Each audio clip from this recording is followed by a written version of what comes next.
Price the Lord. കർത്താവിന്റെ അതിപരിശുദ്ധമായ നാം വാഴ്ത്തപ്പെടട്ടെ. ഈ നല്ല സമയത്ത് ഓർത്ത് ദൈവത്തെ സ്തുതിക്കുകയും വാഴ്ത്തുകയും ചെയ്യുന്ന വിവിധ സ്ഥലങ്ങളിൽ രാജ്യങ്ങളുമായിരുന്ന ദൈവവചനം കേൾക്കുന്ന എല്ലാ പ്രിയപ്പെട്ടവർക്കും കർത്താവായ യേശുക്രിസ്തുവിന്റെ വിലയേറിയ നാമത്തിൽ എന്റെ സ്നേഹവന്ദനം. അല്പസമയത്തെ ദൈവവചന ചിന്തയ്ക്കായി ഒരു ദൈവവചന ഭാഗമായി ഉൽപ്പത്തി പുസ്തകം 37 അധ്യായം എന്റെ 28 വാക്യം. മിദ്യാനി കച്ചവടക്കാർ കടന്നു പോകുമ്പോൾ അവർ യോസേപ്പിനെ കുടിയിൽ നിന്ന് വലിച്ചു കയറ്റി ഇസ്മായിലിയർക്ക് 20 വെള്ളിക്കാശിന് വിറ്റു. അവർ യോസേപ്പിനെ മിസ്രൈമിലേക്ക് കൊണ്ടുപോയി. പ്രൈസറോ, വളരെ അനുഗ്രഹിക്കപ്പെട്ട നല്ല തിരുവെഴുത്താണ്. യോസേപ്പിന്റെ ജീവിത സാഹചര്യ ചരിത്രങ്ങളെക്കുറിച്ച് നമ്മൾ ഒരുപാട് പ്രസംഗിക്കുകയും കേൾക്കുകയും ചെയ്തിട്ടുള്ള ദൈവവചനമാണ്. ഹല്ലേലൂയ. അപ്പൊ യോസേപ്പ് ഒരു യുവാവായിരുന്നപ്പോഴേ ഹല്ലേലൂയ ദൈവം അവനെ സ്വപ്നങ്ങളാലും ദർശനങ്ങളാലും തന്റെ ഭാവികാല പദ്ധതികളെ കുറിച്ച് ദൈവം വെളിപ്പെടുത്തി കൊടുത്തു. ഹല്ലേലൂയ. സ്വപ്നങ്ങളെ അല്ലെങ്കിൽ സ്നേഹത്തോടുകൂടി യോസേപ്പ് സ്നേഹിച്ചു എന്നുള്ളതാണ്. ഹല്ലേലൂയ. ആ സ്വപ്നങ്ങളെ സ്നേഹത്തോടുകൂടി സ്നേഹിക്കുക മാത്രമല്ല, തന്റെ സഹോദരന്മാരോട് ആ സ്വപ്നങ്ങൾ പങ്കുവെച്ചു. Price the Lord. അവരത് കേട്ടുകൊണ്ട് യോസേപ്പിനെ പകിക്കാൻ തുടങ്ങി, വെറുക്കുവാൻ തുടങ്ങി.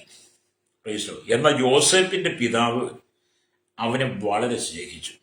Price the Lord. പലതരത്തിൽ യോസേപ്പിന്റെ ജീവിതം ക്രിസ്തുവിന് അടയാളം കൂടാണ് നമ്മൾ തിരിച്ചറിയണം. യോസേപ്പ് സഹോദരന്മാരാൽ വെറുത്തതുപോലെ നമ്മുടെ കർത്താവായ യേശുക്രിസ്തു തന്റെ ഭൂമിയിലെ ശുശ്രൂഷയാൽ പരീശന്മാരാലും സദൂക്യരാലും ഹല്ലേലൂയ അവരുടെ സമുദായങ്ങളും അനുസരിച്ച് യേശു ഒരുപാട് യോസേപ്പിനെ പോലെ വെറുക്കപ്പെട്ടു. ഹല്ലേലൂയ. എന്നാൽ പിതാവായ ദൈവം യേശുവിനെ വളരെ സ്നേഹിച്ചു. ഹല്ലേലൂയ. യോസേപ്പിന്റെ പിതാവ് യോസേപ്പിനെ സ്നേഹിച്ച പോലെ യേശുക്രിസ്തുവിനെ പിതാവായ ദൈവം സ്നേഹിച്ചു. അപ്പം ക്രിസ്തുവിന്റെ ഒരു നിഴലായിട്ടാണ് യോസേപ്പിനെ നമ്മൾ പഴയ നിയമത്തിൽ കാണുന്നത്. അപ്പം ഞാനത് പറഞ്ഞു വന്നപ്പോൾ യോസേപ്പിനെ കുറിച്ച് നമ്മൾ വായിക്കുന്നു. 37 അധ്യായത്തിലേക്ക് വരുമ്പോൾ അതിന്റെ 3 വാക്യം വായിക്കുമ്പോൾ, ഉൽപ്പത്തി പുസ്തകം 37:3 വായിക്കുമ്പോൾ, യോസേപ്പ് വാർദ്ധക്യത്തിലെ മകനാകൊണ്ട് ഇസ്രായേൽ എല്ലാ മക്കളിലും വെച്ച് അവനെ അധികം സ്നേഹിച്ചു, ഒരു നിലയെങ്കിൽ അവനെ ഉണ്ടാക്കിച്ചു കൊടുത്തു. ഹല്ലേലൂയ. അപ്പം തന്റെ എല്ലാ മക്കളെക്കാളും വളരെ അധികം യോസേപ്പിനെ യാക്കോബ് സ്നേഹിക്കുകയാണ്. Praise the Lord. Praise the Lord. അപ്പൊ പുരാതന കാലത്തെ സമ്പ്രദായം അനുസരിച്ച് വീട്ടിലെ ജ്യേഷ്ഠാവകാശി ഹല്ലേലൂയ എന്നതിന്റെ തെളിവാണ് ഹല്ലേലൂയ ഈ നിലയങ്കി എന്ന് പറയുന്നത്.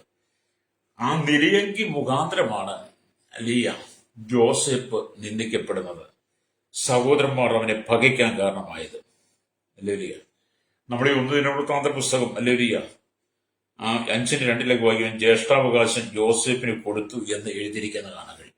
പുരാതനകാല നിയമം അനുസരിച്ച് വീട്ടിലെ മൂത്ത ആൾക്കുള്ളതാണ് നിലയ്ക്ക്. പക്ഷെ അത് ആമേൻ യാക്കോബിന്റെ 10ാമത്തെ മകനായിരിക്കുന്ന ഹല്ലേലൂയ യോസേപ്പിന് കൊടുത്തതാണ്. ഈ യോസേപ്പിനോട് സഹോദരന്മാർക്ക് പക തോന്നാൻ കാരണം. മാത്രമല്ല, യോസേപ്പിന് ഒരുപാട് ദർശനങ്ങളുണ്ട്, വെളിപ്പാടുകളുണ്ട്. അവൻ ദൈവത്താൽ ആമേൻ സ്നേഹിക്കപ്പെട്ടവന്. ഇന്നത്തെ കാലഘട്ടത്തിൽ എന്നെ കേൾക്കുന്ന സ്നേഹിതനാണ് നിങ്ങൾ ചിന്തിക്കേണ്ട കാര്യം, ദൈവം നിങ്ങൾക്ക് ശക്തമായ ഒരു ശുശ്രൂഷ വെളിപ്പാട് ദൈവം നിങ്ങൾക്ക് കൃപകൾ തന്നു കഴിയുമ്പോൾ, നിങ്ങളിൽ ഒരു ശുശ്രൂഷയുണ്ട് എന്ന് നിങ്ങളുടെ സഹവിശ്വാസികളും നിങ്ങളുടെ നടത്തുന്ന ഇടയന്മാരൊക്കെ കണ്ടു കഴിയുമ്പോൾ, യോസേപ്പ് നിന്ദിക്കപ്പെട്ടതുപോലെ നിങ്ങൾ നിന്ദിക്കപ്പെടും. ഹല്ലേലൂയ. സ്തോത്രം. നിങ്ങളെ ഒരുപാട് പകച്ചെന്ന് നിങ്ങൾക്ക് ഒരുപാട് വെല്ലുവിളികൾ കടന്നു വരാം. അത് നമുക്ക് ഈ കാലഘട്ടത്തിൽ കാണാൻ കഴിയും. ഹല്ലേലൂയ. നിങ്ങളെ വളർത്തിയെടുക്കാൻ ആരും തയ്യാറാകത്തില്ല. യോസേപ്പ് കണ്ട സ്വപ്നത്തെ അത് സഹോദരന്മാർ അറിയിച്ചപ്പോൾ യോസേപ്പിൽ ഉള്ള ആ ദൈവപ്രവൃത്തി വളർത്തുവാനും ആ സ്വപ്നങ്ങൾക്കനുസരിച്ച് മുന്നോട്ട് പോകാനും സഹോദരന്മാർ ഒരുങ്ങാതെ യോസേപ്പിനെ ഒരു പൊട്ടക്കുഴിയിലേക്ക് തള്ളിയിടുക, കൊല്ലാൻ ശ്രമിക്കുക. ഇതൊക്കെ തന്നെയാണ് ഈ കാലഘട്ടത്തിൽ. അതുകൊണ്ട് നമ്മൾ ശുശ്രൂഷ രംഗത്ത് ചെറിയ ചെറിയ പ്രതിസന്ധികളും പ്രശ്നങ്ങളും കടന്നു വരുമ്പോൾ നമ്മൾ അതിന് മുമ്പിൽ പതറിപ്പോകാതെ നമ്മൾ വിശ്വാസത്താൽ ഉറച്ചു നിന്നോണം. പ്രശ്നങ്ങളുണ്ട്, ഹല്ലേലൂയ, പ്രതിസന്ധികളുണ്ട്. ആ യോസേപ്പിന്റെ കാലഘട്ടത്തിൽ എന്ന പോലെ ഇന്നും പ്രശ്നങ്ങൾ വളരെ നമ്മളെ ചോദ്യം ചെയ്തേക്കാം. അപ്പൊ ഇവിടെ നമ്മൾ കാണുന്നത് ഈ യോസേപ്പിനെ ഹല്ലേലൂയ അവർ പൊട്ടക്കുഴിയിലിട്ട്, ഈ സ്വപ്നം മുഖാന്തരം ഈ പൊട്ടക്കുഴിയിലിട്ട്. അതിന് പറയുന്നത് അല്ലെങ്കിൽ വചനം വായിക്കുക, യോസേപ്പ് ഇതിനെ തന്റെ പിതാവ് ശേഖേമിലേക്ക് അയക്കുക, സഹോദരന്മാർ ക്ഷേമം അറിയാൻ. ഉൽപ്പത്തി പുസ്തകം 37 മറ്റേ 12 വാക്യം വായിക്കുമ്പോൾ, അവന്റെ സഹോദരന്മാർ അപ്പന്റെ ആടുകളെ മേയ്പ്പാൻ ശേഖേമിൽ പോയിരുന്നു. ഇസ്രായേൽ യോസേഫിനോട്, നിന്റെ സഹോദരന്മാർ ശേഖേമിൽ ആടുകളെ മേയ്ക്കുന്നുണ്ടല്ലോ, വരിക, ഞാൻ നിന്നെ അവരുടെ അടുക്കൽ അയക്കും എന്ന് പറഞ്ഞു. അങ്ങനെ യോസേഫിനെ അയച്ചു. യോസേഫ് ദൂരത്തുനിന്ന് വരുന്നത് കണ്ടു കഴിഞ്ഞപ്പോൾ തന്നെ സഹോദരന്മാർ കൂടി ഇവന്റെ ഗൂഢാലോചനയാണ്. ഉൽപ്പത്തി 37:19 വരുമ്പം കാണുന്നുണ്ട്, ആമേനലിയ, സ്വപ്നക്കാരൻ വരുന്നു, വരുവിൻ, നാം അവനെ കൊന്ന് ഒരു കുഴിയിൽ ഇട്ട് കളകാം, ഒരു ദുഷ്ടമൃഗം അവനെ തിന്നു കളഞ്ഞു എന്ന് പറയാം, അവന്റെ സ്വപ്നങ്ങൾ എന്താകുമെന്ന് നമുക്ക് കാണാമല്ലോ എന്ന് തമ്മിൽ പറഞ്ഞ് അല്ലേലിയ അവർ അവനെ കൊല്ലാൻ തീരുമാനിക്കുക.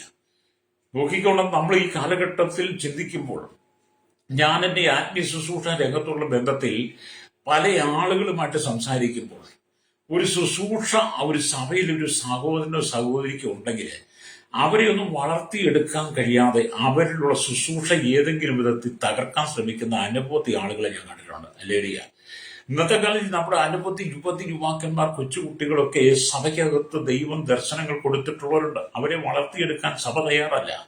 കാരണം അവരെ വളർത്തിയെടുത്തു കഴിഞ്ഞാൽ അവർ വലുതായി അവർ വലിയ ശുശ്രൂഷയിലേക്ക് വന്നു കഴിഞ്ഞാൽ തങ്ങളുടെ സ്ഥാനങ്ങളും മാനങ്ങളും അധികാരങ്ങളും വരുമാനങ്ങളും കുറഞ്ഞു പോകുമല്ലോ എന്ന് ചിന്തിച്ച് പലരെയും സഭ വളർത്താറില്ല.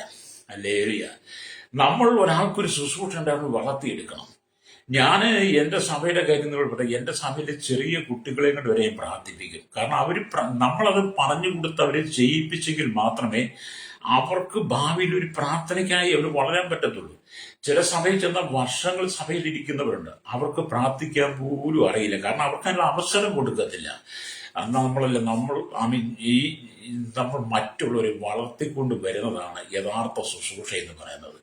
അതിപ്പം എല്ലാ മേഖലയിലും അത് തന്നെയാണ്. ഇവിടെ യോസേഫ് ഒരു സ്വപ്നം ഉള്ളതുകൊണ്ടാണ് യോസേഫിനെ സഹോദരന്മാർ വഹിക്കുന്നത്. ഇന്നത്തെ കാലഘട്ടത്തിൽ നോക്കിയാൽ, നമ്മൾ ലോകപരമായിട്ട് നോക്കിയാൽ, നിങ്ങൾ മറ്റുള്ളവരെക്കാൾ നിങ്ങൾ ചെയ്യുന്ന ജോലി മേഖലയിൽ നിങ്ങൾക്ക് ഉയർച്ച വന്നാൽ, സാമ്പത്തിക മേഖലയിൽ നിങ്ങൾക്ക് ഉയർച്ച വന്നാൽ, മറ്റുള്ളവരെക്കാൾ നിങ്ങൾ ഇച്ചിരി ശ്രേഷ്ഠനായി മാറുന്നു എന്ന് കണ്ടു കഴിയുമ്പോൾ നിങ്ങളുടെ സഹോദരന്മാർ നിങ്ങളുടെ സൗകര്യന്മാർ, നിങ്ങളുടെ ബന്ധക്കാർക്ക് നിങ്ങളെ പകച്ച് നിങ്ങളെ ഒറ്റപ്പെടുത്തിയേക്കാം. അല്ലേറിയ, നിങ്ങളുടെ കൂട്ടുമിത്രങ്ങളായിരുന്നാലും സന്തത സഹചാരികളായിരുന്നാലും എല്ലാം നിങ്ങൾക്കെതിരെ നിൽക്കും. കാരണം വളർച്ചയിൽ അമലരിയ മറ്റുള്ളവർക്ക് എപ്പോഴും എതിർപ്പുണ്ടാകും. അല്ലേറിയ, എന്നാൽ ഒരു വ്യക്തിയെ വളർത്തിയെടുക്കുവാൻ നാം തയ്യാറാകുകയാണെങ്കിൽ അല്ലേറിയ, ആ വ്യക്തി എത്രമാത്രം ഉന്നതിലേക്ക് ഉയരുന്നോ അതനുസരിച്ച് ആ വ്യക്തി മുഖാന്തരം അല്ലേറിയ ആ ദേശം വിടിവിക്കപ്പെടും. കർത്താവായ യേശു ക്രിസ്തുവിന്റെ പരശുശ്രൂഷ സമയത്ത് അല്ലേറിയ യേശു 12 ശിഷ്യന്മാരെ തെരഞ്ഞെടുത്തു. യേശു 12 ശിഷ്യന്മാരെ തെരഞ്ഞെടുത്ത് തന്നോടൊപ്പം കൊണ്ടു നടക്കുകയാണ്. നമ്മൾ മർക്കോസ് സുവിശേഷം 3:13 വായിക്കുമ്പോൾ 12 പേരെ തെരഞ്ഞെടുത്തു. അവരെ പ്രസംഗിക്കേണ്ട അയക്കുവാനും ഭൂതങ്ങളെ പുറത്താക്കേണ്ട അധികാരം ഉണ്ടാക്കുവാൻ ഒരു തെരഞ്ഞെടുത്തു എന്നാണ്. അപ്പൊ യേശു തന്റെ കൂടെ ഉണ്ടായിരുന്ന ശിഷ്യന്മാരെ ശുശ്രൂഷയിൽ വളർത്തി അവർക്ക് കാര്യങ്ങൾ പറഞ്ഞ് മനസ്സിലാക്കി കൊടുത്ത് യേശു ഈ ലോകത്തിന്റെ ശുശ്രൂഷ അവസാനിച്ച് പിതാവിന്റെ സന്നിധി പോയാലും പിന്നെ ഈ ശിഷ്യന്മാർ ഈ ശുശ്രൂഷ ചെയ്യണമെന്നുള്ള യേശു ക്രിസ്തുവിന്റെ ഹൃദയത്തിന്റെ ആഗ്രഹത്തെ യേശു ശിഷ്യന്മാരിൽ കൂടെ വെളിപ്പെടുത്താൻ കാണാൻ കഴിയും. അങ്ങനത്തെ ഒരു കാലഘട്ടത്തിലേക്കാണ് നമ്മൾ ഈ കാലഘട്ടത്തിൽ വരേണ്ടത്. പഴയ അനുഭവത്തിലേക്ക് വരണം. പക്ഷെ ഇന്നത്തെ കാലഘട്ടത്തിൽ സഭയൊക്കെ മുരടിച്ചു കിടക്കുക. ഈ ചെടികളൊക്കെ മുരടിച്ചു പോയതുപോലെ സഭയ്ക്കകത്ത് ഇന്നൊരു ഉണർവില്ല, സഭയ്ക്കകത്ത് ശുശ്രൂഷയില്ല, സഭയ്ക്കകത്ത് വെളിപ്പാടില്ല, ദർശനമില്ല, പ്രാർത്ഥിക്കാൻ ആളില്ല. സഭയ്ക്കകത്ത് യാതൊരു അഭിഷേകം നടക്കുന്നില്ല. എല്ലാം ഒരു കർമ്മം പോലെ ഇന്ന് സഭയായി മാറി. എന്തുകൊണ്ടാണ്? സ്തോത്രം, സഭയ്ക്കകത്ത് ദൈവസാന്നിധ്യം നഷ്ടപ്പെട്ടു. ലേരിയ, ഇവിടെ എന്നെ കേൾക്കുന്ന സ്നേഹിതം, നാം ചിന്തിക്കേണ്ട കാര്യം, നാം ദൈവസന്നിധി നിൽക്കുമ്പോൾ സുവിശേഷം എന്ന് പറയുന്ന മഹാസത്യത്തെ ലോകത്തോട് വിളിച്ചു പറയുവാൻ അനേകർക്ക് ഈ ജീവന്റെ വചനത്തെ, സത്യവചനത്തെ, വെളിപ്പാടിന്റെ വചനത്തെ അനേകർക്ക് നൽകി കൊടുക്കാൻ വേണ്ടി നമ്മുടെ സഭയിലുള്ള അനവധി ആളുകളെ ശുശ്രൂഷയിൽ വളർത്തണം.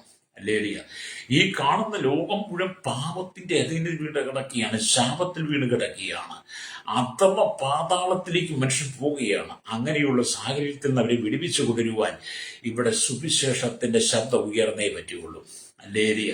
അതിന് ദർശനമുള്ളവരെ ദൈവം എഴുന്നേൽപ്പിക്കും. ദർശനമുള്ളവരെ, വെളിപ്പാടുള്ളവരെ, കൃപയുള്ളവരെ, കൃപാവരങ്ങളെ ദൈവം നിറച്ച് അനവധി ആളുകളെ ഈ കാലഘട്ടത്തിൽ ദൈവം നിറച്ചുകൊണ്ടിരിക്കുമ്പോൾ, എഴുന്നേൽപ്പിച്ചുകൊണ്ടിരിക്കുമ്പോൾ അവരെ പ്രോത്സാഹിപ്പിക്കുക എന്നുള്ളത് നമ്മുടെ കടമയാണ്. രക്തം ചെയ്യും. ലേരിയ. അവരെ ഒരിക്കലും നമ്മൾ ഇടിച്ചു താഴ്ത്തുവാൻ ശ്രമിക്കരുത്. അത് ആത്മീയ മേഖലയിലായിരുന്നാലും ഭൗതിക മേഖലയിലായിരുന്നാലും എല്ലാം നമ്മൾ മറ്റുള്ളവരെ വളർത്തണം. ഒരുവന്റെ ഉയർച്ചയിൽ നമ്മൾ സന്തോഷിക്കാൻ കഴിയണം. യോസേപ്പിന് ദൈവം കൊടുത്ത ദർശനങ്ങളും സ്വപ്നങ്ങളും മുഖാന്തരം സഹോദരന്മാർ സന്തോഷിക്കണം. കാരണം സഹോദരന്മാർക്ക് കിട്ടാതിരുന്നത് തങ്ങളുടെ സഹോദരനായിരിക്കും യോസേപ്പിന് ആ ദർശനം, ആ സ്വപ്നം കിട്ടിയതിൽ സഹോദരന്മാർ യോസേപ്പിനോട് ചേർന്ന് നിന്നിരുന്നെങ്കിൽ അവരുടെ സാഹചര്യം എത്ര ശ്രേഷ്ഠമായി മാറിയനെ. പക്ഷെ അവരെന്ത് ചെയ്തു? ആ സഹോദരന്മാരെന്ത്, ഇവനെ എങ്ങനെയും കൊന്നു കളയണം എന്നുള്ള ചിന്തയിലാണ് അവനെ പൊട്ടക്കുഴിയിലേക്ക് വലിച്ചിടുന്നത്. ഹല്ലേലൂയ. രൂപൻ അത് കേട്ടിട്ട് നാം അവന് ജീവഹാനി വരുത്തരുത് എന്ന് പറഞ്ഞ് അവനെ അവരുടെ കയ്യിൽ നിന്ന് വിടുവിച്ചു. അവനെ വിടുവിച്ച് അപ്പന്റെ അടുക്കൽ കൊണ്ടുപോകണമെന്ന് കരുതിക്കൊണ്ട് രൂപൻ അവരോട്, രക്തം ചൊരിയിക്കരുത്, നിങ്ങൾ അവന്റെ മേൽ കൈവെക്കാതെ മരുഭൂമിയിലുള്ള കുഴിയിൽ അവനെ ഇട്ടുകളവിൻ എന്ന് പറഞ്ഞു. യോസേപ്പ് തന്റെ സഹോദരന്മാരുടെ അടുക്കൽ വന്നപ്പോൾ അവൻ ഉടുത്തിരുന്ന നിലയെങ്കിൽ അവർ ഊരി അവനെ എടുത്ത് ഒരു കുഴിയിലിട്ടു. അത് വെള്ളമില്ലാത്തൊരു പൊട്ടക്കുഴിയായിരുന്നു. അപ്പൊ യോസേപ്പ് ഇപ്പം സ്വപ്നമുള്ളവനായി പൊട്ടക്കുഴിയിലായി. ഇതൊക്കെ തന്നെയാണ് നമ്മുടെ ജീവിതം. ഇങ്ങനെയൊക്കെ തന്നെയാണ്. നമുക്കൊരു കൃപയും ഒരു കൃപാവരങ്ങളും ദർശനങ്ങളും വെളിപ്പാടും ഒക്കെ തന്നു കഴിയുമ്പോൾ അതിനെതിരെ വലിയ പോരുകളുണ്ടാകാം. ലേലിയ. അപ്പൊ ഇങ്ങനെ ഇരിക്കുമ്പോഴാണ് അവർ ഭക്ഷണം കഴിപ്പാൻ ഇരുന്നപ്പോൾ തലമുക്കി നോക്കി ഇലയാതിൽ നിന്ന് സാമ്പ്രാണിയും സുഗന്ധപ്പശിയും സന്ധിദായകവും ഒട്ടകപ്പുറത്ത് കയറ്റി മിസ്രൈമിലേക്ക് കൊണ്ടുപോകുന്ന ഇസ്മായിലിന്റെ ഒരു യാത്രക്കൂട്ടം വരുന്നത് കണ്ടു. ഹല്ലേലൂയ. അപ്പോൾ യഹൂദ തന്റെ സഹോദരന്മാരോട്, നാം നമ്മുടെ സഹോദരനെ കൊന്ന് അവന്റെ രക്തം മറച്ചിട്ട് എന്തുപകാരം? വരുവിൻ, നാം അവനെ ഇസ്മായിലിയർക്ക് വിൽക്കുക. നാം അവന്റെ മേൽ കൈവെക്കരുത്. അവൻ നമ്മുടെ സഹോദരനും നമ്മുടെ മാംസവുമല്ല എന്ന് പറഞ്ഞ് അവന്റെ സഹോദരന്മാർ എല്ലാവരും കൂടി സമ്മതിച്ചു. ഹല്ലേലൂയ. അങ്ങനെയാണ് യോസേപ്പിനെ അവർ പൊട്ടക്കുഴിയിൽ നിന്ന് കയറ്റി 20 സ്തോത്രം വെള്ളിക്കാശിന് അവനെ വിൽക്കുന്നത്. മിദ്യാനി കച്ചവടമൊക്കെ കടന്നു പോകുമ്പോൾ അവർ യോസേപ്പിനെ കുഴിയിൽ നിന്ന് വലിച്ചു കയറ്റി ഇസ്മായിലിയർക്ക് 20 വെള്ളിക്കാശിന് വിറ്റു. അപ്പൊ യോസേപ്പിന്റെ വില 20 വെള്ളിക്കാശ്. ആ ഭാഗത്തേക്ക് പോയി ഇസ്മായിലിലും മിദ്യാനിലും എന്നൊരു വിഷയമുണ്ട്. ഹല്ലേലൂയ. അതേപോലെ യോസേപ്പിനെ വാങ്ങിക്കൊണ്ട് മിസ്രൈമിലേക്ക് പോയ കച്ചവടക്കാർ ഇസ്മായിലായിരുന്നുവെന്ന് ഉൽപ്പത്തി പുസ്തകം 37 25 ഒക്കെ 25 27 28 വാക്യങ്ങളും 39:1 വായിച്ച് നമുക്ക് കാണാൻ കഴിയും. ഹല്ലേലൂയ. അപ്പം മിദ്യാനിലാണ് അവനെ വാങ്ങിക്കൊണ്ട് പോയത്. ഇതിൽ നിന്ന് ഇസ്മായിലിയുടെ യാത്രക്കൂട്ടത്തിൽ മിദ്യാനി കച്ചവടക്കാർ ഉണ്ടായിരുന്നുവെന്ന് നമുക്ക് വ്യക്തമാണ്. അപ്പം ഇസ്മായിലിലും മിദ്യാനിയിലും ഉണ്ട്. ഹല്ലേലൂയ. അപ്പൊ ഇവിടെ അവർ അർത്ഥ സഹോദരന്മാരായിരുന്നു. കാരണം ഇസ്മായിൽ അബ്രഹാമിന്റെ ഒരു ദാസിയായിരുന്ന ഹാഗറിന്റെ മകനാണ് ഇസ്മായിൽ. അപ്പൊ ഇവര് അർത്ഥ സഹോദരന്മാരുണ്ട്. എന്നിരുന്നാൽ പോലും ഹല്ലേലൂയ ഒരു ശുശ്രൂഷ അവനുണ്ടായിരുന്നതിന്റെ പേരിലാണ് യോസേപ്പ് ഈ പൊട്ടക്കുഴി യോഗ്യനായി മാറിയത്. എന്നെ കേൾക്കുന്ന സ്നേഹിത, ഇന്നത്തെ കാലഘട്ടത്തിൽ ഓർത്ത് നോക്കിക്കേട്ടെ. ഇത് ആത്മീയമായി ചിന്തിക്കുമ്പോഴും ഭൗതികമായി ചിന്തിക്കുമ്പോഴും കുടുംബത്തിൽ ഒരാൾ ഉയർന്നു വരുന്നത് കാണുമ്പോൾ അവരെ പ്രോത്സാഹിപ്പിക്കാതെ എത്രയോ കുടുംബങ്ങളാണ് ഇന്ന് തകർച്ചയുടെ വക്കിലേക്ക് പോകുന്നത്. അല്ലേ? പ്രശ്നങ്ങൾ, സഹോദരന്മാർ തമ്മിൽ സ്നേഹിക്കാൻ കഴിയാതെ കുടുംബത്തിൽ സന്തോഷമില്ലാതെ കടന്നു പോകുന്ന എത്രയോ കുടുംബങ്ങളാണ്. എന്നാൽ സങ്കീർത്തനം 133 വായിക്കുമ്പോൾ ഇതാ സഹോദരന്മാർ ഒത്തൊരുമിച്ച് വസിക്കുന്നത് എത്ര ശുഭവും മനോഹരമാകുന്നു എന്നാ. പക്ഷെ അത് യോസേപ്പിന്റെ സഹോദരന്മാരിൽ കണ്ടില്ല. അവരവനെ എങ്ങനെയും തകർക്കുക എന്നുള്ള ഇതാണ് ഇന്നത്തെ കുടുംബങ്ങളിൽ നടക്കുന്നത്. സഹോദരന്മാർ ഒത്തൊരുമിച്ച് വസിക്കുന്ന കുടുംബം എന്ന് പറയുന്നത് ഭൂമിയിൽ അപൂർവമാണ്. ഹല്ലേലൂയ. അങ്ങനെ ഉണ്ടോ എന്ന് നമ്മൾ അന്വേഷിച്ച് നോക്കണം. എല്ലാവരും പുറമേ പറയുന്നത് പോലൊന്നും അല്ല. വീടുകളിൽ ചെന്ന് കഴിയുമ്പോൾ പുറമേ പലതും പറയും. പക്ഷെ വീട്ടിനകത്ത് ചെന്ന് കഴിയുമ്പോൾ കാണാൻ കഴിയുന്നത് അവർ തമ്മിൽ പിറുപിറുപ്പുകൾ കാണാൻ കഴിയും. പ്രവേശനോ ഇവിടെ ആവശ്യം പുതിയ നിയമസഭയുള്ള ബന്ധത്തിൽ യോസേപ്പിന്റെ സഹോദരന്മാർ യോസേപ്പിനെ വെറുത്തതുപോലെ എന്നെ കേൾക്കുന്ന മാതാപിതാക്കളെ, നമ്മുടെ കൂട്ടുവിശ്വാസികളെ, കൂട്ടു സഹോദരന്മാരെ നാം വെറുക്കരുത്. അല്ലേ? അവരെ സ്നേഹത്തോടെ ചേർത്ത് പിടിക്കണം. കുടുംബത്തിൽ ഭാര്യ ഭർത്താവിനെ ചേർത്ത് പിടിക്കണം, ഭർത്താവ് ഭാര്യ ചേർത്ത് പിടിക്കണം, ഭാര്യ ഭർത്താക്കന്മാർ അമ്മായിയമ്മയെ അമ്മായിപ്പനെ ചേർത്ത് പിടിക്കണം, അപ്പനമ്മമാരെ ചേർത്ത് പിടിക്കണം, മക്കളെ ചേർത്ത് പിടിക്കണം. സഭയ്ക്കകത്ത് വിശ്വാസികളെ ചേർത്ത് പിടിക്കണം, ഇടയൻ വിശ്വാസികളെ ചേർത്ത് പിടിക്കണം, വിശ്വാസി ഇടയനെ ചേർത്ത് പിടിക്കണം. നമ്മൾ ആർക്കും ഒരു പക ചെയ്യാൻ, വിദ്വേഷം ചെയ്യാൻ പാടില്ല. ഹല്ലേലൂയ. ദൈവം നമ്മൾ കൂടെ ആഗ്രഹിക്കുന്ന ആ മഹത്വമേറിയ മഹനീയമായ ശുശ്രൂഷ ചെയ്യുവാൻ നമ്മളെ ഒന്ന് താഴ്ത്തി കൊടുക്കുമ്പോഴാണ് സർവശക്തനായ ദൈവത്തിന് നമ്മളോട് വൻ കാര്യങ്ങളെ ചെയ്യുവാൻ കഴിയുന്നത്.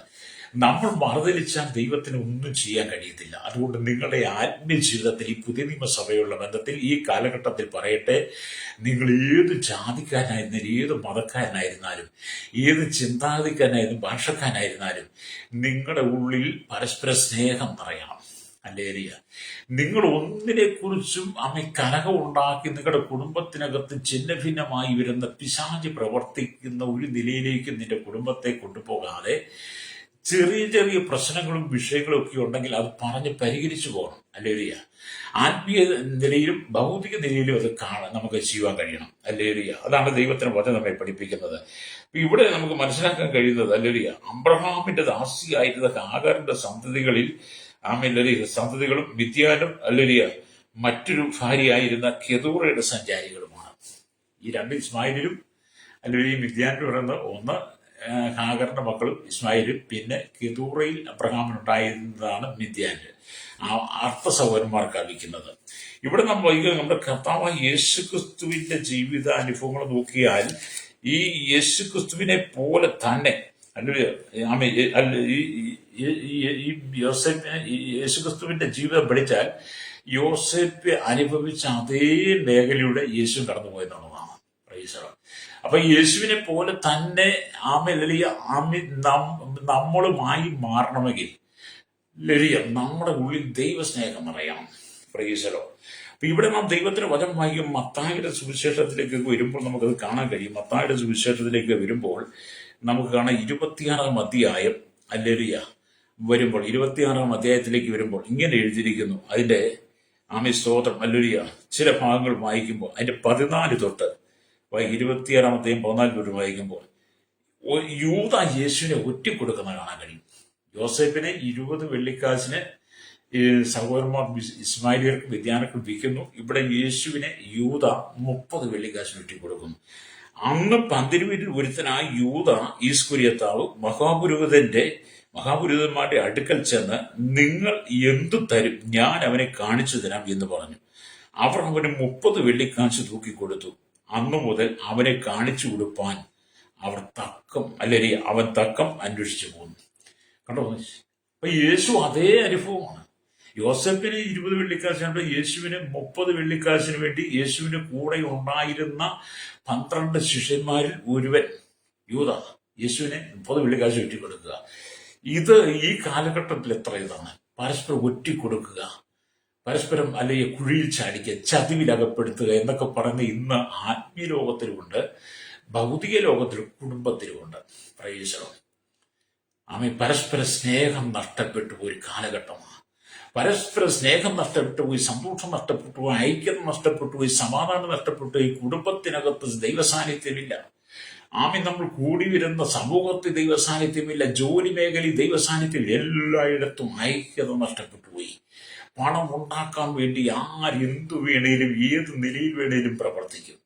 അതിന് യൂദ യേശുവിനെ 30 വെള്ളിക്കാശിന് ഒറ്റിക്കൊടുത്തതുപോലെ പണം കിട്ടുമെങ്കിൽ മനുഷ്യൻ എന്തും ചെയ്യാൻ തയ്യാറാണ്. അല്ലേ? മനുഷ്യന്റെ പ്രശ്നം പണമാണ്. പണം ദിവ്യാഗ്രഹമാണ്. ദിവ്യാഗ്രഹം സകലവിധ ദോഷത്തിനും മൂലമല്ലോ. അത് ചിലർ കാക്ഷിച്ചിട്ട് വിശ്വാസം വിട്ടിരുന്നു പോയെന്നാണ് നമ്മൾ 1 തീമോഥെയോസ് ലേഖനം 6:10 വായിക്കുന്നത്. ഇത് യൂദയുടെ ജീവിതത്തിൽ എത്ര യാഥാർത്ഥ്യമാണ്. അല്ലേ?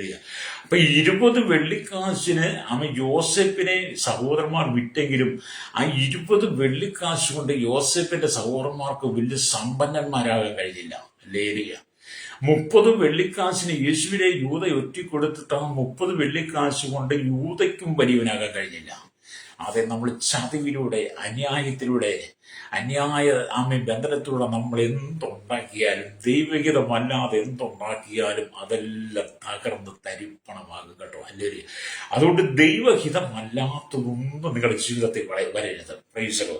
അപ്പൊ ഇവിടെ എന്താണ് കാണുന്നത്? യൂദയുടെ വഞ്ചന അല്ലെങ്കിൽ ആണ് കാണുന്നത്. അപ്പൊ ഒലിവുമല പ്രഭാഷണം കഴിഞ്ഞ് അന്ന് വൈകുന്നേരം തന്നെയാണ് ഇസ്കുരിയോത്തായൂദ മഹാപുരോഹിതന്മാരെ സമീപിച്ച് യേശുവിനെ കുറിച്ച് ഒറ്റിക്കൊടുക്കുവാനുള്ള പദ്ധതി ആസൂത്രണം ചെയ്തത്. അങ്ങനെ 3.5 വർഷം യേശുവിന്റെ ശിഷ്യനായിരുന്നവൻ തന്നെ 30 വെള്ളിക്കാശിന് തന്റെ ഗുരുവിനെ ഒറ്റിക്കൊടുക്കുവാൻ തയ്യാറായി.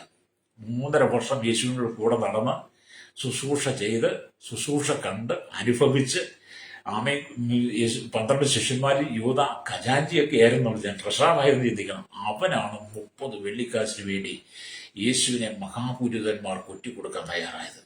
എന്നെ കേൾക്കുന്ന പ്രിയ സ്നേഹിതരെ, നാം ഈ ലോകത്ത് ജീവിക്കുമ്പോൾ ഹല്ലേലൂയ, നമുക്ക് താൽക്കാലികമായ ജീവിതമാണ്. ആ ജീവിതത്തിനിടയ്ക്ക് മറ്റുള്ളവർക്ക് ഒരിക്കലും ദോഷം വരുന്ന, മറ്റുള്ളവരെ ഉപദ്രവിക്കുന്ന, യൂദ യേശുവിനെ ഒറ്റിക്കൊടുത്ത പോലെ, യോസേപ്പിനെ സഹോദരന്മാർ വിറ്റുകളഞ്ഞതുപോലെ നമ്മൾ ആർക്കും ദോഷം ചെയ്യരുത്. ഹല്ലേലൂയ. നമ്മളായിട്ട് ആർക്കും ദോഷം ചെയ്ത് ആരുടെയും രക്തം ചൊരിയിക്കാൻ പാടില്ല. നമ്മളായിട്ട് ആരുടെയും കണ്ണുനീര് വീഴിക്കരുത്. ഹല്ലേലൂയ. നമ്മളായിട്ട് ആരുടെയും കണ്ണുനീർ വീഴിച്ചാൽ പിന്നത്തേതിലെന്ത് ചെയ്യും? വലിയ ശാപമായി മാറും. ഹല്ലേലൂയ. ഇവിടെ നമുക്ക് യോസേപ്പിനെ കുറിച്ച് പഠിക്കുന്നത് കാണാൻ കഴിയുന്നത്, യൂദ യേശുവിനെ 30 വെള്ളിക്കാശിന് വിറ്റു, യോസേപ്പിനെ അവന്റെ സഹോദരന്മാർ 20 വെള്ളിക്കാശിന് വിറ്റു. ഹല്ലേലൂയ. അവനെ അല്ലെങ്കിൽ യോസേപ്പിന്റെ അങ്കി ഹല്ലേലൂയ ഒരു ആട്ടിൻകുട്ടിയുടെ രക്തം മുക്കി തന്റെ അപ്പനെ പറഞ്ഞ് ധരിപ്പിച്ചു. അവനെ ഒരു ദുഷ്ടമൃഗം തിന്ന് കടിച്ചു കളഞ്ഞു. പക്ഷെ സംഭവിച്ചത് എന്താണ്? യോസേപ്പിനെ പിന്നത്തേതിൽ എന്ത് ചെയ്തു? ദൈവം മാനിച്ചെന്നുള്ളതാണ്. അവനെ പൊട്ടക്കുടിയിൽ നിന്ന് ഉയർത്തി അല്ലെങ്കിൽ യോസേപ്പിനെ മിസ്രൈമിലേക്ക്, അല്ലെങ്കിൽ ഇസ്മായിൽ മിദ്യാന്റെ കൂട്ടി മിസ്രൈമിൽ കൊണ്ടുപോയെങ്കിലും മിസ്രൈമിലും അവൻ ചെറിയ അല്ലെങ്കിൽ പ്രതിസന്ധികൾ അനുഭവിക്കേണ്ടി വന്നെങ്കിലും, പ്രശ്നങ്ങളെ നേരിടേണ്ടി വന്നെങ്കിലും, യോസേപ്പ് അവിടെ എല്ലാം ദൈവത്തോട് ചേർന്നിരുന്നു. പിന്നത്തേത് എന്ത് ചെയ്തു? ഫറവോൻ കണ്ട സ്വപ്നത്തെ വ്യാഖ്യാനിച്ചു കൊടുക്കുവാൻ അന്നത്തെ മന്ത്രവാദികൾക്കും അന്നുള്ളവർക്കൊന്നും ഇസ്രായേലിൽ കഴിയാതിരുന്നപ്പോൾ ദൈവാത്മാവുള്ള ഒരു മനുഷ്യനായി യോസേപ്പിനെ കണ്ട് യോസേപ്പ് ആ സ്വപ്നത്തെ വ്യാഖ്യാനിച്ചു കൊടുത്തത് കൊണ്ട് എന്ത് ചെയ്തു? പിന്നത്തേത് യോസേപ്പ് ഇസ്രായേലിന്റെ രണ്ടാമനായി മാറി. അപ്പം പൊട്ടക്കുഴിയിൽ കിടന്നവൻ ഫറവോൻ കഴിഞ്ഞാൽ പിന്നെ രണ്ടാമനായി മാറി എന്നാണ് നമ്മൾ ദൈവവചനം വായിക്കുന്നത്. ഹല്ലേലൂയ. അതിനെക്കുറിച്ച് വായിക്കുമ്പോൾ നമ്മൾ ഉൽപ്പത്തി പുസ്തകം 41 അല്ലെങ്കിൽ 38 തൊട്ടുള്ള വാക്യങ്ങൾ വായിച്ചാൽ കാണാൻ കഴിയുന്നത്. അവിടെ ഇങ്ങനെ ഫറവോൻ തന്റെ ഭൃത്യന്മാരോട് ദൈവാത്മാവുള്ള ഈ മനുഷ്യനെ പോലെ ഒരുത്തനെ കണ്ടുകിട്ടുമോ എന്ന് പറഞ്ഞു. പിന്നെ ഫറവോൻ യോസേപ്പിനോട്, ദൈവം ഇതൊക്കെ നിനക്ക് വെളിപ്പെടുത്തി തന്നതുകൊണ്ട് നിന്നെപ്പോലെ വിവേകവും ജ്ഞാനവും ഉള്ളവൻ ഒരുത്തനുമില്ല, നീ എന്റെ ഗൃഹത്തിന് മേലധികാരിയാവും. അപ്പം ദൈവാത്മാവുള്ള, ദൈവിക ജ്ഞാനമുള്ള യോസേപ്പിനെ ഫറവോൻ എന്ത് ചെയ്യുക? തന്റെ ഗൃഹത്തിന് മേലധികാരിയാക്കുക. അല്ലെ മേലധികാരി, നിന്റെ വാക്ക് എന്റെ ജനമെല്ലാം അനുസരിച്ച് നടക്കും, സിംഹാസനം കൊണ്ട് മാത്രം ഞാൻ നിന്നേക്കാൾ വലിയവനാകും. ഫറവോൻ പറയാണ്, സിംഹാസനം കൊണ്ട് മാത്രം നിന്നേക്കാൾ വലിയവനാണ്, പക്ഷെ എന്റെ രാജ്യത്തെ സകല ജനങ്ങളും നിന്നെ അനുസരിച്ച് നിന്റെ വാക്ക് കേട്ട് നടക്കും. ഹല്ലേലൂയ. ഇതാ മിസ്രയീം ദേശത്തിനൊക്കെ ഞാൻ നിന്നെ അധികാരിയാക്കി അവകാശിയാക്കി ഇരിക്കുന്നു എന്ന് ഫറവോൻ യോസേപ്പിനോട് പറഞ്ഞു. ഫറവോൻ തന്റെ കയ്യിൽ നിന്നും മുദ്രമോതിരം ഊരി യോസേപ്പിന്റെ കൈക്ക് ഇട്ടു. അവന് നേർമയുള്ള വസ്ത്രം ധരിപ്പിച്ച് ഒരു സ്വർണ സരപ്പളിയും ഹല്ലേലൂയ അവന്റെ കഴുത്തിൽ ഇട്ടു. തന്റെ 2-ാം രഥത്തിൽ അവനെ കയറ്റി മുട്ടുകുത്തുവിൻ എന്ന് അവന്റെ മുമ്പിൽ വിളിച്ചു പറയിച്ചു. അങ്ങനെ യോസേപ്പ് മിസ്രയീമിൽ 2ാമനായി മാറി. ഹല്ലേലൂയ. ഞാൻ പറയാം, നമുക്കിത് അറിയാവുന്ന കാര്യങ്ങളാണ്. അപ്പം പൊട്ടക്കുഴി ദൈവം കൊടുത്ത ദർശനം മുഖാന്തരം സഹോദരന്മാർ അവനെ പകച്ച് യോസേപ്പിന് പൊട്ടക്കുഴിയാണ് കിട്ടിയെങ്കിലും, പൊട്ടക്കിണറിന്റെ അരിവാണെങ്കിലും ആ പൊട്ടക്കുഴിയിൽ നിന്ന് അവനെ കയറ്റി ഇസ്മായിലർക്കും മിദ്യാനർക്കും 20 വെള്ളിക്കാശിന് വിറ്റെങ്കിലും യോസേപ്പിനെ കുറിച്ചൊരു പദ്ധതി ദൈവത്തിനുണ്ട്. അതുകൊണ്ട് യോസേഫിനെ തകർക്കാൻ കഴിയത്തില്ല.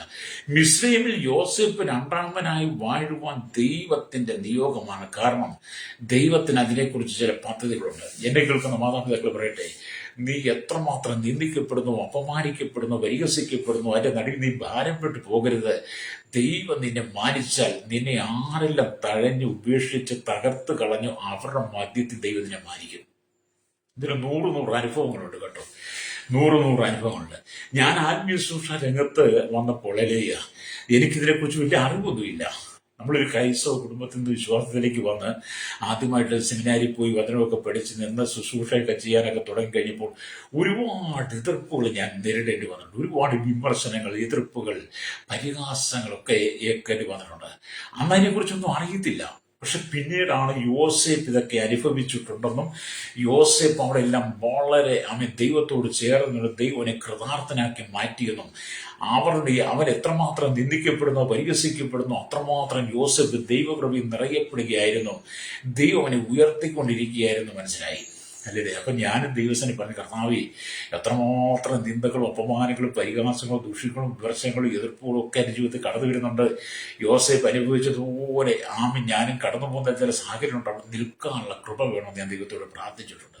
അതേ സ്നേഹിതം, നമ്മൾ ദൈവസനെ താഴ്ത്തി കൊടുത്താൽ നിന്ദിച്ചവരുടെ മധ്യം മാനിക്കുന്ന ഒരു ദൈവമുണ്ട്. ഇന്ന് പകൽ എന്നെ കേൾക്കുന്ന മാതാവ് പിതാവേ, നിന്നെ നിന്റെ വീട്ടുകാരും നാട്ടുകാരും നിന്റെ സന്തത സഹചാര്യം ഒറ്റയൊരു ഉടയൊക്കെ നിന്നെ നിന്ദിച്ചാലും അപമാനിച്ചാലും നിന്നെ വിടക്കെന്ന് പറഞ്ഞാലും നിന്നെ മാനിക്കുന്ന ഒരു ദൈവമുണ്ട് കേട്ടോ. അല്ലെങ്കിൽ എവിടെ നീ തല കുനിക്കേണ്ടി വന്നോ, എവിടെ നീ തകർന്നു പോകേണ്ടി വന്നോ, എവിടെ നീ ലജ്ജിതനായി തീരേണ്ടി വന്നോ, അവിടെ ദൈവം നിന്നെ മാനിക്കും. യോസേഫിനെ ഉയർത്തി ഒരു ദൈവം നിന്നെ ഉയർത്തുക തന്നെ ചെയ്യും. അല്ലെങ്കിൽ ഒരുപക്ഷെ നീ കേരളത്തിലോ ഭാരതത്തിലോ ലോക രാജ്യത്തിന്റെ ഏതെങ്കിലും മേഖലയിൽ നീ ജീവിതത്തിൽ ഒറ്റപ്പെട്ടവനായി നീ കടന്നു പോകുന്നുണ്ടെങ്കിൽ അതിന്റെ നടുവിൽ ദൈവത്തിന് ചില പദ്ധതികളുണ്ട്. നിന്നെ തകർത്ത് കളയാൻ ആർക്കും കഴിയുന്നത്. ദൈവ വിളി നിന്റെ മേലുണ്ടെങ്കിൽ, ദൈവത്തിന്റെ വാക്തത്വം നിന്റെ മേലുണ്ടെങ്കിൽ നിന്നെ തകർക്കുവാൻ ഉലകത്തിനൊരു ശക്തിക്ക് കഴിയത്തില്ല.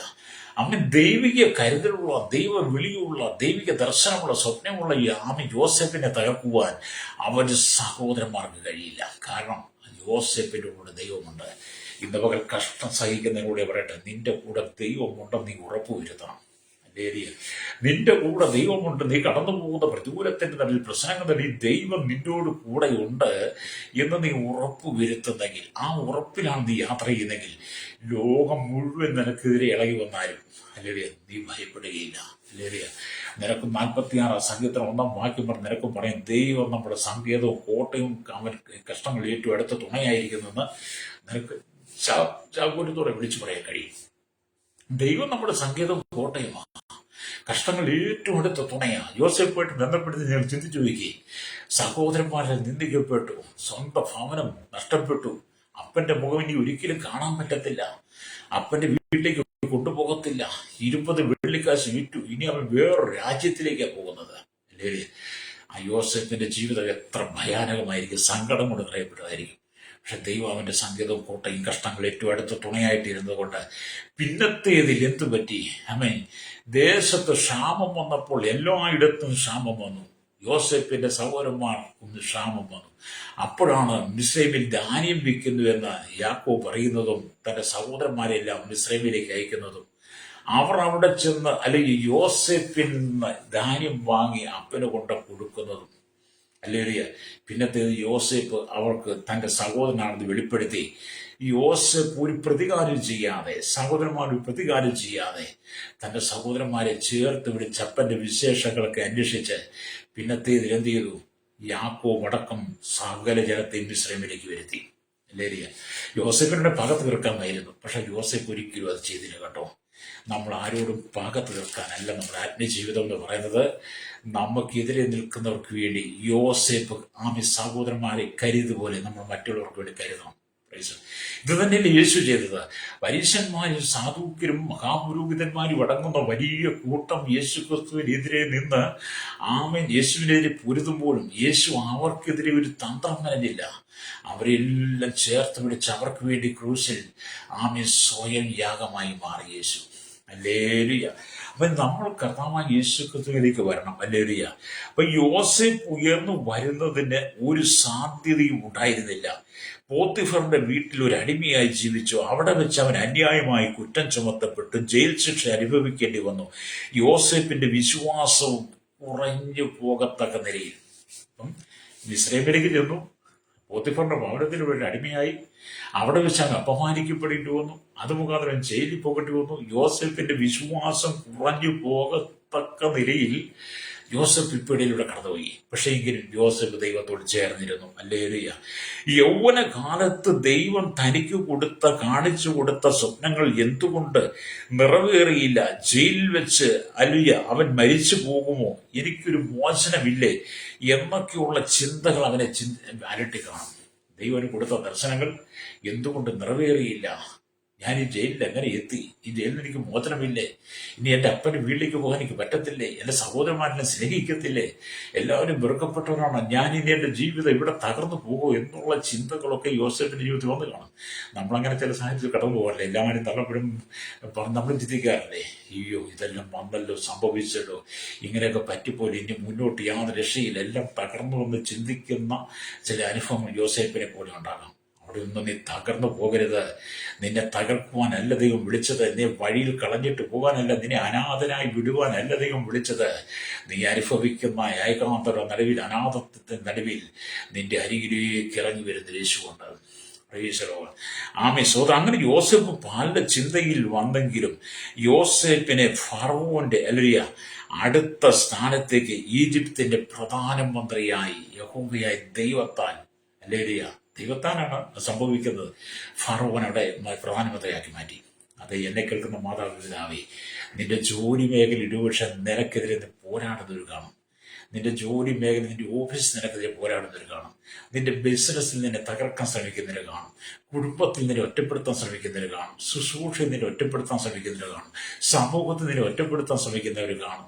ഏതെങ്കിലും വിധത്തിൽ നിന്നെ നിർമൂലമാക്കാൻ ശ്രമിക്കുന്ന പലരുടെയും നടുവിൽ ദൈവം നിന്നെ ഉയർത്തും. വിശ്വസിക്കാൻ പഠിച്ച ദൈവത്തെ ശ്രദ്ധിച്ചാണ് ഞാനിത് പറയുമ്പോൾ. അനവധി ആളുകൾ പ്രശ്നത്തിലൂടെ കടന്നു പോകുന്നവരെ എനിക്കറിയാം. ഹല്ലേലൂയ. ഇത് യോസേഫ് അനുഭവിച്ചതുപോലെയുള്ള ഒരുപാട് പ്രശ്നങ്ങളെ അഭിമുഖീകരിക്കുന്ന അനവധി സഹോദരി സഹോദരന്മാരെ കേരളത്തിലും ഭാരത വിദേശ രാജ്യങ്ങളിലും എനിക്ക് അവരെ സംസാരിക്കാൻ കഴിഞ്ഞിട്ടുണ്ട്. അവരോടൊക്കെ ഈ ദൈവത്തിന് വചനം പറഞ്ഞു കൊടുക്കാൻ കഴിഞ്ഞിട്ടുണ്ട്. പേടിക്കരുത്, ഭയപ്പെടരുത്, നിരാശപ്പെട്ടു പോകരുത്. ദൈവം നിങ്ങളെ മാനിക്കും. ദൈവം നിങ്ങളെ മാനിച്ചാൽ യോസേഫിന്റെ സഹോദരന്മാർക്ക് പോലും വിശ്വസിക്കാൻ കഴിയാത്ത നിലയിൽ, യോസേഫിന്റെ പിതാവായി യാക്കോബിന് പോലും വിശ്വസിക്കാൻ കഴിയാത്ത നിലയിൽ യോസേഫ് മിസ്രൈമിന്റെ പ്രധാനമന്ത്രിയായി. അത് വലിയൊരു അത്ഭുതമല്ലായിരുന്നു എന്ന് പറഞ്ഞുകൊണ്ട് ഞാൻ പലരും നിന്നെ ദൈവം മാനിക്കുമെന്ന്. സഹോദര സഹോദരി, നിന്നെ ദൈവം മാനിക്കും കേട്ടോ. നീ ഭാരപ്പെട്ടു പോകരുത്. നീ എവിടെ കണതിൽ തൂങ്ങിയിട്ടുണ്ടോ, എവിടെ നീ കരയേണ്ടി വന്നിട്ടുണ്ടോ, എവിടെ നീ ഒറ്റപ്പെടേണ്ടി വന്നിട്ടുണ്ടോ, എവിടെ നീ നിന്ദിക്കപ്പെടേണ്ടി വന്നിട്ടുണ്ടോ, അവിടെ നീ ഭാരപ്പെട്ടു പോകരുത്. നിന്നെ മാനിക്കുന്നൊരു സ്വർഗമുണ്ട് കേട്ടോ. ഹല്ലേലൂയ. നിന്നെ മാനിക്കുന്നൊരു സ്വർഗമുണ്ട്. അതുകൊണ്ട് നീ ഒരിക്കലും നിരാശപ്പെട്ടു പോകരുത്. അപ്പോൾ ലോകക്കാർക്ക് ഹല്ലേലൂയ സ്തോത്രം, യേശുക്രിസ്തുവിന്റെ ശുശ്രൂഷ കാലങ്ങളിൽ യേശുവിനെ വേണ്ട. പക്ഷെ എന്താണ് സംഭവിച്ചത്? യേശു എല്ലാവരും നിന്ദിക്കപ്പെട്ട് അപമാനിക്കപ്പെട്ടെങ്കിലും പിന്നത്തെ എന്ത് ചെയ്തു? യേശുവിനെ ദൈവം ഏറ്റവും മേലായ നാമം നൽകി യേശുവിനെ ഉയർത്തി എന്നുള്ളതാണ്. നമുക്കറിയാം, യേശു ഈ ഭൂമിയിൽ തന്റെ ശുശ്രൂഷ നിവർത്തിക്കാൻ വന്നെങ്കിലും അന്നത്തെ രാഷ്ട്രീയ, സാമൂഹിക, സാംസ്കാരിക പശ്ചാത്തലങ്ങളൊക്കെ നമ്മൾ പഠിച്ചാലും മഹാപുരോഹിതന്മാരെ, ശാസ്ത്രമായ സാധുക്കളും അന്നത്തെ റോമൻ ഗവൺമെന്റ് എല്ലാം യേശുവിനെതിരാണ്. ഹല്ലേലൂയ. യേശുവിനെ ഏതെങ്കിലും വിധത്തിൽ തകർക്കണം. യോസേഫിനെ തകർത്ത് കളഞ്ഞതുപോലെ തന്നെ ഏതെങ്കിലും വിധത്തിൽ യേശുവിനെ തകർത്ത് കളയുവാൻ ഒരു വലിയ കൂട്ടം തന്നെയുണ്ട്. ഹല്ലേലൂയ. അങ്ങനെ ഒരു വലിയ കൂട്ടം നിൽക്കുന്നതിന്റെ നടുവിലും യേശു എന്ത് ചെയ്തു? തന്റെ ശുശ്രൂഷയ്ക്കകത്ത് യാതൊരു കുറവും വരുത്താതെ പിതാവിനോട് ചേർന്നിരുന്നു. യോസേഫ് തനിക്ക് തന്റെ ഭൂമിയിലെ ആക്ഷേപമായി പിതാവിനോട് ചേർന്നിരിക്കാൻ കഴിഞ്ഞില്ലെങ്കിലും സ്വർഗത്തിലെ ദൈവത്തോട് ചേർന്നിരുന്ന പോലെ, പിതാവായ ദൈവം യോസേഫിനോട് ചേർന്നിരുന്ന പോലെ യേശു ക്രിസ്തുവിന്റെ ഭൂമിയിലെ ശുശ്രൂഷയിൽ യേശു ഒരുപാട് പ്രതിസന്ധിയോടെ കടന്നു പോകേണ്ടി വന്നപ്പോഴും യേശുവിനോട് കൂടെ പിതാവായ ദൈവം ഉണ്ടായിരുന്നു. ഹല്ലേലൂയ. അത് എന്നെ കേൾക്കുന്ന മാതാവ് പിതാവേ, നിന്നോട് കൂടെ ദൈവം ഉണ്ടെന്ന് നീ വിശ്വസിക്കണം. ഹല്ലേലൂയ. എന്താണ് സംഭവിച്ചത്? ഹല്ലേലൂയ. പിന്തുടരണം. അവൻ നമ്മൾ ഫിലിപ്പി ലേഖനമൊക്കെ രണ്ടിന്റെ ഹല്ലേലൂയ രണ്ടിന്റെ 2-ാം അധ്യായത്തിലേക്ക് വരുമ്പോൾ നമുക്ക് കാണാൻ കഴിയുന്നുണ്ട്. ഫിലിപ്പി ലേഖനത്തിലേക്ക് വരുമ്പോൾ 2-ന്റെ 9 വായിച്ചാൽ ഇങ്ങനെ കാണുന്നുണ്ട്. സ്തോത്രം. ഇങ്ങനെ എഴുതുക, അതുകൊണ്ട് ദൈവവും അവനെ ഏറ്റു ഉയർത്തി സകല നാമത്തിനും മേലായ നാമം നൽകി, അങ്ങനെ യേശുവിന്റെ നാമത്തെങ്കിൽ സ്വർലോകരുടെയും ഭൂലോകരുടെയും അധോലോകരുടെയും മുഴങ്ങാലൊക്കെയും മടങ്ങുകയും എല്ലാ നാവും യേശു ക്രിസ്തു കർത്താവെന്ന് എന്ന് പിതാവായ ദൈവത്തിന് മുമ്പാകെ ഏറ്റുപറയേണ്ടി വരുമെന്ന്.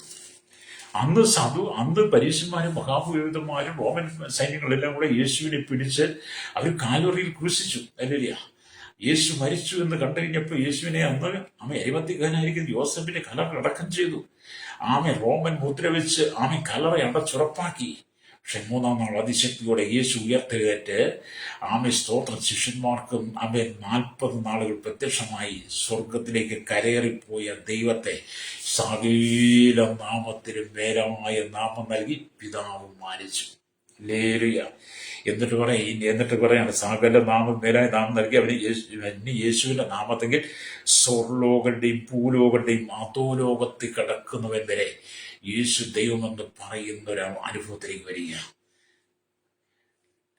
സകല ജനങ്ങളും പറയുന്നത് യേശു ദൈവമാണ്. കാരണം സകല നിയമത്തിനും മേലായ നാമം നൽകി. ഹല്ലേലൂയ. അപ്പൊ എല്ലാം മുഴങ്കാലും എന്റെ മുമ്പിൽ മടങ്ങുന്ന കാലഘട്ടത്തിലേക്ക് വരികയാണ്. ഇതൊക്കെ നമ്മൾ വായിക്കുകയും പഠിക്കുകയും ചെയ്യുമ്പോൾ, എന്നെ കേൾക്കുന്ന മാതാവ്, ചെറിയ പ്രശ്നങ്ങൾ വരുമ്പോൾ, ചെറിയ പ്രതിസന്ധി വരുമ്പോൾ അതിനു മുമ്പിൽ നമ്മൾ താളടിയായി മാറരുത്.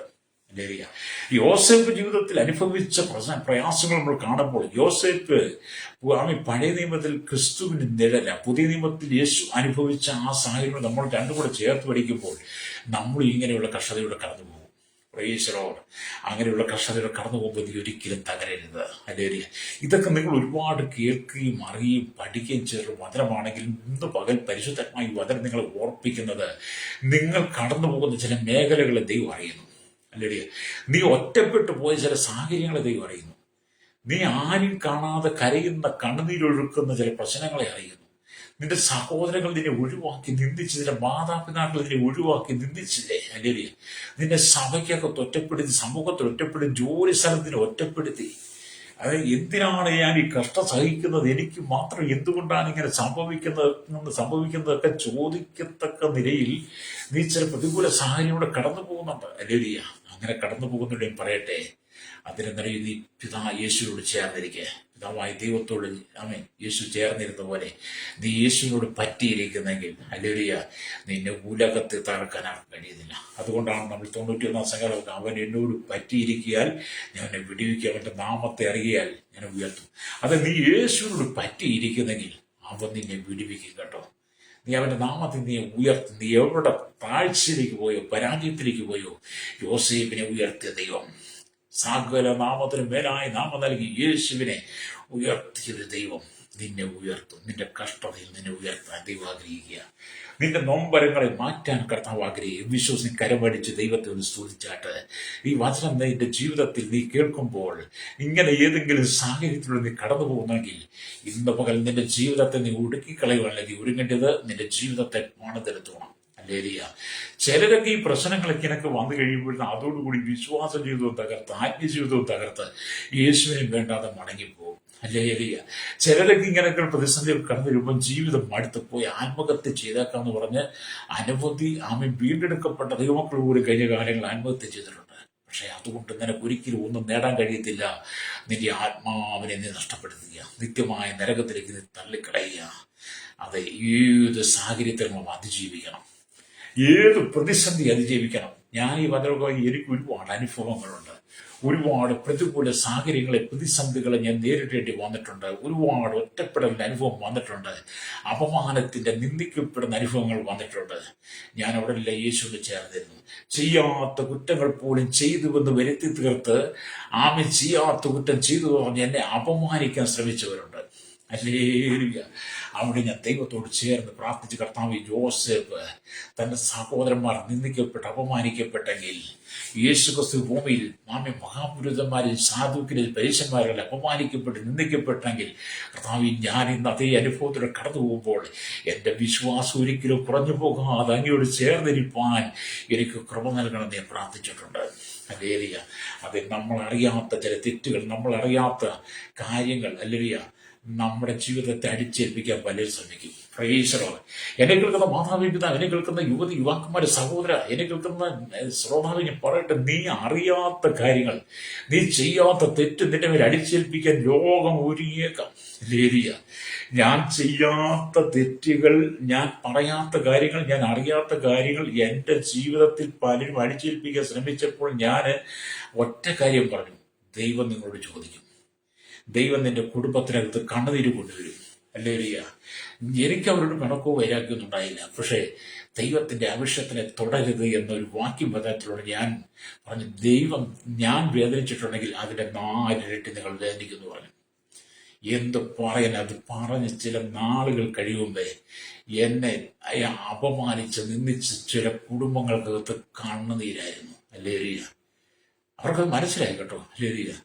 ഞാനതൊക്കെ കണ്ടിട്ടും കേട്ടിട്ടും ഞാൻ അവരെ വീണ്ടും സാന്ത്വനിപ്പിച്ചു. എൻ്റെ വിഷയങ്ങളൊക്കെ മറന്ന് ഞാൻ അവരെ സാന്ത്വനിപ്പിച്ച് സാരമിട്ട് പോട്ടെ, എല്ലാത്തിനും ദൈവം പരിഹാരം നൽകും. അതെ, നമ്മളിങ്ങനെയൊക്കെ ഒരു സാഹചര്യത്തിലൂടെ കടന്നു പോകും. പ്രൈസലോ. അങ്ങനെയുള്ള സാഹചര്യത്തോടെ നീ കടന്നു പോകുമ്പോൾ നീ തകരാതിരിക്കാൻ വേണ്ടിയിട്ടാണ് ഞാനിത് പറയുന്നത്, ഈ വചനം പറഞ്ഞു എൻ്റെ അനുഭവം ചേർത്ത് പറയുന്നത്. അത് എന്നെ കേൾക്കുന്നവരെ, ലോകക്കാർക്ക് യേശുക്രിസ്തുവിന്റെ ജീവിതം പരാജയമായി തോന്നിയേക്കാം. യേശുവിനെ ക്രൂശിൽ തറച്ചതിനെ കുറിച്ച് ആമേൻ പലരും കൊട്ടിഘോഷിച്ചേക്കാം. പക്ഷേ യേശുക്രിസ്തുവിന്റെ ജീവിതം പരാജയമല്ലായിരുന്നു. യേശുക്രിസ്തുവിന്റെ ജീവിതം ജയോത്സവമായിരുന്നു. മാനകുലത്തിന്റെ മുഴുവൻ പാപങ്ങളെ ഏറ്റെടുത്തുകൊണ്ട് യേശു ക്രൂശിൽ നമുക്ക് വേണ്ടി മരിച്ചെങ്കിൽ ലോകത്തിന്റെ മുമ്പിൽ അവൻ പരാജയപ്പെടാതെ 3-ാം നാൾ അതിശക്തിയോടെ ഉയർത്തെഴുന്നേറ്റ് എല്ലാ നാമത്തിനും മേലായ നാമം നൽകി പിതാവ് യേശുവിനെ മാനിച്ചെങ്കിൽ അത് നിന്റെ ജീവിതം ഒരു പരാജയമല്ല ശ്രോതാവേ. നിന്റെ ജീവിതം ഒരു തകർച്ചയല്ല. നിന്നെ ദൈവം മാനിക്കുക തന്നെ ചെയ്യും. കരമടിച്ച് ദൈവത്തെ സ്തുതിച്ച് സ്തോത്രം പറഞ്ഞാട്ട് നിന്റെ ജീവിതത്തിൽ ചില അത്ഭുതങ്ങളെ ദൈവം ചെയ്യാൻ പോവുകയാണ്. ചില അത്ഭുതങ്ങളെ, ചില വഴികളെ, ചില വാതിലുകളെ ദൈവം തുറക്കാൻ പോവുകയാണ്. നാളുകളായി നീ പ്രാർത്ഥിച്ചുകൊണ്ടിരിക്കുന്ന ചില വിഷയങ്ങൾക്ക് മുമ്പിൽ നീ നിന്ദിക്കപ്പെട്ട് അപമാനിക്കപ്പെട്ട് മറുപടി ഇല്ല എന്ന് നിനക്ക് തോന്നിയ സാഹചര്യങ്ങൾ നടി ദൈവം പ്രവർത്തിക്കും കേട്ടോ. ഹല്ലേലൂയ. അതുകൊണ്ട് ഹല്ലേലൂയ, നിന്റെ ജീവിതത്തിനകത്ത് ദൈവത്തിന്റെ കരം പ്രവർത്തിക്കണം. നീ മറ്റുള്ളവരുടെ ഹല്ലേലൂയ കുറവുകൾ കണ്ടുപിടിക്കണ്ട, മറ്റുള്ളവരെ വിധിക്കാനും പോകണ്ട. നീ നിന്ദിക്കപ്പെടുമ്പോഴും അപമാനിക്കപ്പെടും നീ ദൈവത്തോട് ചേർന്നിരുന്നാൽ മതി. അത്യുന്നതന്റെ മറവിൽ വസിക്കുകയും സർവശക്തന്റെ നിഴലിൽ പാർക്കുകയും ചെയ്യുന്നവൻ അവനെ യഹോവയെക്കുറിച്ച് അവന്റെ സങ്കേതവും കോട്ടയും ഞാൻ ആശ്രയിക്കുന്നത് എന്റെ ദൈവമെന്ന് 91-ാം സങ്കീർത്തനം പറയുന്നത് പോലെ നീ അത്യുന്നതന്റെ മറവിൽ വസിച്ചാൽ മതി. യോസേപ്പ് എപ്പോഴും അത്യുന്നതന്റെ മറവിൽ വസിച്ചു, സർവശക്തന്റെ നിഴലിൽ പാർത്തിരുന്നു. അതുകൊണ്ട് അവൻ അപമാനിക്കപ്പെട്ടപ്പോൾ, നിന്ദിക്കപ്പെട്ടപ്പോൾ, ഒറ്റപ്പെട്ടപ്പോൾ എല്ലാം പിതാവായ ദൈവം യോസേപ്പിനോട് കൂടെ അവനെ കൃതാർത്ഥനാക്കി മാറ്റി. അവൻ മിസ്രയീമിൽ ഈജിപ്തിന്റെ പ്രധാനമന്ത്രിയായി മാറി. കണ്ണുകളടച്ചാട്ട് നിങ്ങൾക്ക് വേണ്ടി പ്രാർത്ഥിക്കാൻ പോയി. അത് യോസേപ്പിനെ മാനിച്ചൊരു ദൈവം, യേശുവിനെ ഏറ്റവും മേലായ നാമം നൽകി മാനിച്ചൊരു ദൈവം നിന്റെ കഷ്ടത നിന്നെ ഉയർത്താൻ പോവുക. നീ കടന്നു പോകുന്ന മേഖലയിൽ ദൈവം നിനക്ക് ഉയർച്ച തരാൻ പോവുക. കണ്ണടച്ച പരിശുദ്ധ ഞങ്ങളുടെ നല്ല ദൈവമേ, സ്വർഗ്ഗീയ പിതാവേ, അനുഗ്രഹിക്കപ്പെട്ട നല്ല സമയത്തിനായി ഞങ്ങൾ സ്തുതിക്കുന്നു. യോസേപ്പിനെ സഹോദരന്മാർ പൊട്ടക്കുഴിയിലിട്ട് അവനെ പൊട്ടക്കുഴി കയറ്റി ഇസ്മായിലും മിദ്യാനും 20 വെള്ളിക്കാശിന് വിറ്റുവെങ്കിലും പിന്നത്തേത് യോസേപ്പിനെ ദൈവം മാനിച്ച് മിസ്രയീമിന്റെ പ്രധാനമന്ത്രിയാക്കി മാറ്റി. യേശു ഭൂമിയിൽ വന്നപ്പോൾ മഹാപുരുഷന്മാരും സാധുക്കളും മനുഷ്യന്മാരോട് കൂടി ഹല്ലേലൂയ യേശുവിനെ ക്രൂശിൽ തറച്ച് കല്ലറയ്ക്കകത്ത് ഒതുക്കാൻ ശ്രമിച്ചെങ്കിലും കല്ലറകളെ ഭേദിച്ച് 3-ാം നാൾ ഉയർത്തെഴുന്നേറ്റ് ഹല്ലേലൂയ ആമേൻ. 40 നാളുകൾ ശിഷ്യന്മാർക്ക് പ്രത്യക്ഷമായി 40 നാൾ സ്വർഗ്ഗത്തിൽ കരയേറിപ്പോയി സകല നാമത്തിൽ മേലായ നാമം ധരിച്ച് തന്റെ വിശുദ്ധ സഭയ്ക്ക് വേണ്ടി തന്റെ ജനത്തിനു വേണ്ടി മധ്യസ്ഥ ചെയ്യുന്ന യേശുവിനെ കർത്താവിനെ ഞങ്ങൾ തിരിച്ചറിയുന്നു. ഇന്ന് പകൽ കഷ്ടതയുടെ, സങ്കടത്തിൽ, നിന്ദയുടെ, അപമാനത്തിലൂടെ കടന്നുപോകുന്ന അനവധി കുടുംബങ്ങളുടെ കേരളത്തിൽ 4 വിദേശ രാജ്യങ്ങളുണ്ട്. ജീവിതത്തിൽ തകർന്ന അനവധി കുടുംബങ്ങൾ അവർ തകർന്നു പോകാതെ യോസേപ്പിനെ മാനിച്ച ദൈവമേ, യേശുവിനെ അവൻ സകല നാമവും മേലായ നാമം നൽകിയ ദൈവമേ, ജനത്തിന്റെ കഷ്ടതയില് അവരെ വിടിവിക്കണം. എന്റെ സങ്കടങ്ങൾ കാണണം, കണ്ണുനീര് കാണണമേ. ജാതി മത വർഗ വർണ്ണ വ്യത്യാസം കുടിലോട്ട് കോട്ടഹാരത്തിൽ വരെ പാർക്കുന്ന വലിയൊരു ചെറിയൊരു അവിടുത്തെ കരങ്ങളിൽ ഏൽപ്പിക്കുന്നു. അവർ കടന്നു പോകുന്ന ഈ ഒരു പ്രതിസന്ധികളായിരുന്നാലും അതിന് തലയിലെ മാനിച്ചുയർത്തണമേ. ദൈവമക്കൾ, ദൈവദാസന്മാർ, ദൈവദാസൂരുമാർ, ശേഷുവിന്റെ ബാല്യത്തിൽ കൗമാരി യൗവനത്തിലും വാർത്ത നിരാൻ ഇവിടുത്തെ യാചകർ, ഓർഫനേജ്, ഹോട്ടൽ, തടവറയിലായിരിക്കുന്ന സകല രാജ്യങ്ങളിലുമുള്ള എല്ലാ ജനത്തെ അവിടുത്തെ കരങ്ങളിൽ ഏൽപ്പിക്കുന്നു. പ്രത്യാശ കൊടുക്കണം യേശുവിന്റെ നാമത്തിൽ തന്നെ. ആമേൻ, ആമേൻ.